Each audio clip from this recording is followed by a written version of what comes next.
नए साहित्य क्लासेस की आज की कक्षा में आप सभी का मैं अर्चना शुक्ला बहुत बहुत स्वागत करती हूँ। आप लोग अलंकार पढ़ रहे हैं।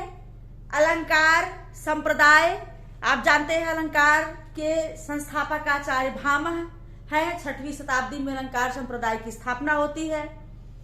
उसके बाद अलंकार के संदर्भ में बहुत सारे आचार्य अपना अपना मत देते हैं। हिंदी में केशवदास ने स्पष्ट कहा कि जदप सुजात सुलक्षणी सुबिरन वर सुबस भूषण बिन्न विराजई कविता बनिता मित। तो इस प्रकार से अलंकार का शाब्दिक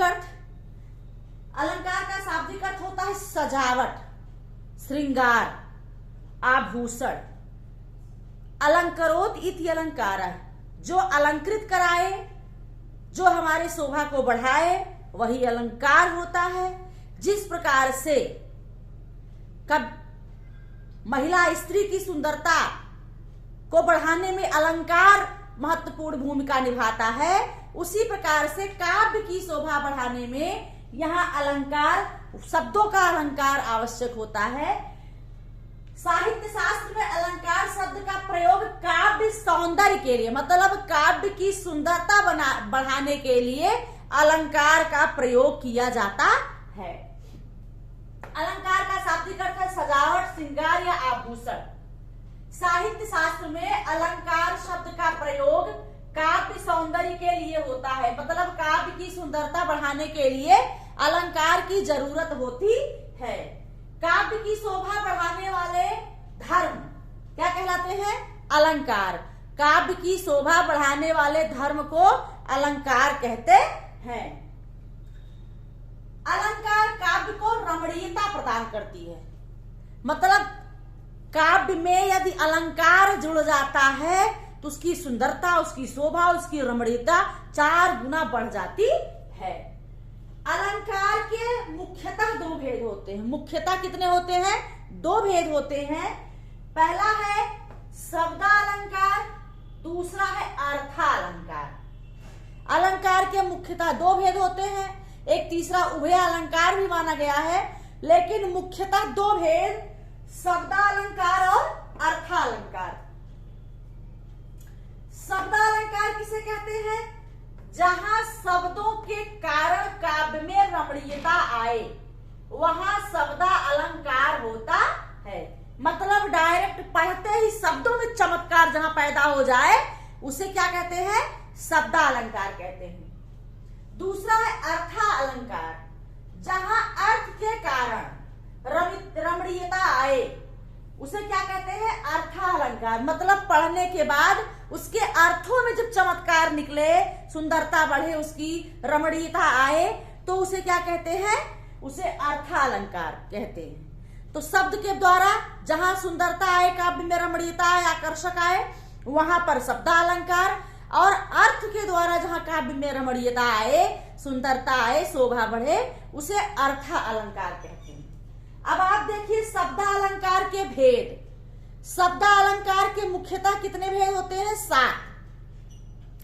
शब्दालंकार शब्दों के माध्यम से काव्य में रमणीयता आए, शोभा बढ़े, सुंदरता आए, शब्दालंकार कहते हैं। शब्दा अलंकार के मुख्यतः 7 भेद होते हैं। पहला है अनुप्रास अलंकार, दूसरा है यमक अलंकार, तीसरा है श्लेष अलंकार, चौथा है वक्रोक्ति अलंकार, 5वां है पुनरुक्ति प्रकाश अलंकार, 6ठा है पुनरुक्ति बदाभास अलंकार, और 7वां है वीप्सा अलंकार। क्या है? वीप्सा। एक और अलंकार आता है जिसे चित्रा अलंकार कहते हैं। चित्रा अलंकार ये भी शब्दालंकार का ही भेद है, लेकिन इतना पूछता नहीं है। शब्दालंकार में बहुत महत्वपूर्ण है अनुप्रास, यमक, श्लेष, वक्रोक्ति, और इसमें भी से भी पूछ लेता है पुनरुक्ति, प्रकाश और बदाभास, लेकिन ये तीनों ज्यादा महत्वपूर्ण है। वक्रोक्ति, श्लेष और यमक और अनुप्रास। तो ये शब्दालंकार के भेद में अनुप्रास अलंकार, यमक अलंकार, श्लेष अलंकार, वक्रोक्ति अलंकार, पुनरुक्ति प्रकाश अलंकार, पुनरुक्ति वदाभास अलंकार, वीप्सा अलंकार। तो ये रहे आपके अलंकार का सामान्यतः अर्थ अलंकार किसे कहते हैं और उसकी मतलब उसके प्रकार। अलंकार के दो सामान्यतः प्रकार होते हैं। तीसरा प्रकार भी उभय अलंकार है, लेकिन वो इसमें नहीं है। तो दो अलंकार आपको मुख्यतः पढ़ना है, एक शब्दालंकार पढ़ना है और दूसरा अर्थालंकार। शब्दों के माध्यम से चमत्कार। शब्दालंकार में 7 भेद, जिसमें अनुप्रास अलंकार है, यमक है, श्लेष है, वक्रोक्ति है, पुनरुक्ति प्रकाश है, पुनरुक्ति वदाभास है और वीप्सा। ये आपके अलंकार शब्दालंकार के भेद हैं। अगली कक्षा में मैं फिर आपसे अलंकार को आगे बढ़ाते हुए ले चलूंगी। चूंकि अलंकार बहुत बड़ा पार्ट है तो इसमें आपको कई कक्षाएं मिलेंगी। तो बहुत ही धैर्य से आप जो है दिल थाम के बैठिए, पढ़िए और देखिए, आपको अलंकार बहुत ही आसानी से चुटकियों में समझ में आ जाएगा। अलंकार तो लगता बहुत टफ है, लेकिन आपको मैं ऐसा पढ़ाऊंगी आपको बहुत ही सरल लगने लगेगा अलंकार। लेकिन उसके लिए आपको पढ़ना पड़ेगा, मेहनत करना पड़ेगा, तैयारी करनी पड़ेगी, हमारे साथ जुड़ना पड़ेगा, लगना पड़ेगा, तभी आप अलंकार अच्छे से पढ़ पाएंगे। आज की कक्षा में इतना ही। अगली कक्षा में फिर मैं आपसे मिलूंगी। धन्यवाद।